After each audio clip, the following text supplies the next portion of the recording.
Hello everyone and welcome back to a brand new video. I'm your host Steve Jungle, and today I'm going to be doing another Call of Duty commentary. And of course, for today's commentary, I'm going to be doing a top 5, and this top 5 is going to be my top 5 features that I would like to see in Call of Duty World War II. Now, I do know that Call of Duty World War II is almost already done. However, I think these features, a lot of which we've actually seen in older Call of Duty games, I think if they were added into Call of Duty World War II, in turn, I think it would actually make that game a lot better. Also, guys, if you're enjoying today's video, don't forget to leave a like on it down below. Let's see if we can get 10 likes on today's video. That'll be absolutely amazing. And yeah, let's get right into the video. Alright guys, so the first feature that I would like to see in Call of Duty World War II, and that's going to be Paint Shop. Now personally, I did not use Paint Shop too much in Call of Duty Black Ops 3. However, I still would like to see it because I know that there are many people out there that are very talented with Paint Shop, and I know a lot of people did really enjoy Paint Shop, as well as it's very good because it allows you to customize your gun as well as make kind of a custom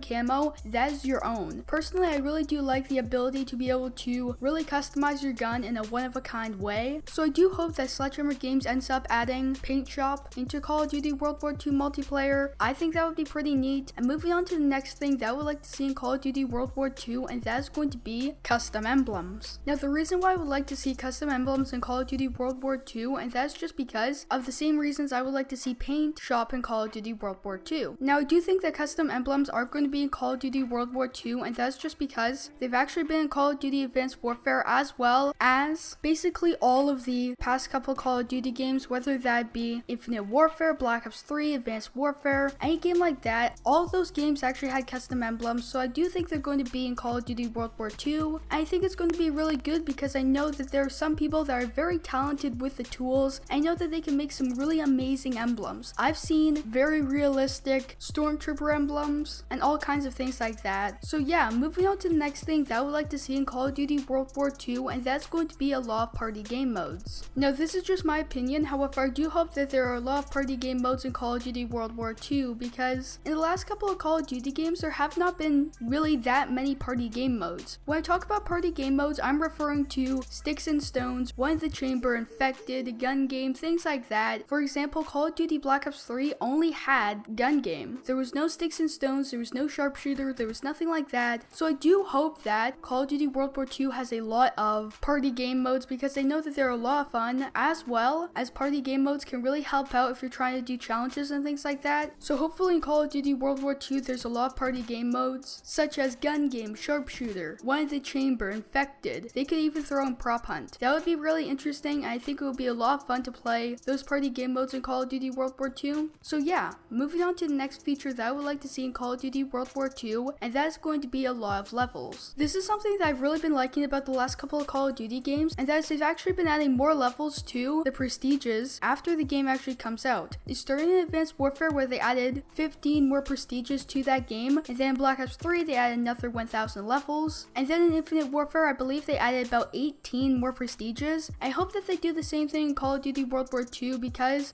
I know that for a lot of the older Call of Duty games there wasn't as many levels as they have in the newer Call of Duty games. So that means that a lot of people, what they used to do is they used to play through an entire Call of Duty game, make it up to max prestige, and then they just reset their stats and do it again. That's okay. However, if they add a lot of levels, people are not inclined to actually do that so much. It means that there's more content for people to play. I hope if Sledgehammer Games actually adds more prestiges or levels to Call of Duty World War II, I hope they do the same thing as Treyarch did in Call of Duty Black Ops 3. That's just my opinion. So yeah, moving on to the last thing that I would like to see in Call of Duty World War II, and that's going to be more factions in the DLCs. Now I know that the Call of Duty World War II campaign is going to be primarily focusing on the 1st US Infantry Division, aka Big Red One. However, I think it would be pretty neat if in future DLCs for Call of Duty World War II, they add more campaign missions about different storylines in the main storyline of Call of Duty World War II campaign. I think it would be pretty neat if we were able to play maybe a Russian storyline or a British storyline. I think that would be pretty neat, and if they were actually to do that in Call of Duty World War II, it would be the first Call of Duty game that actually added campaign missions in the normal DLC. I think that would be pretty neat. So yeah, comment your thoughts down below in the comment section, things that you would like to see in Call of Duty World War II. So yeah, that's really been it for this video. I hope you enjoyed it, and if you did, please remember to leave a like as well as subscribe if you are new, and don't forget to click the bell button down below to get a notification every single time I upload a new video. So that's really been it for this video, and I hope to see you in the next one.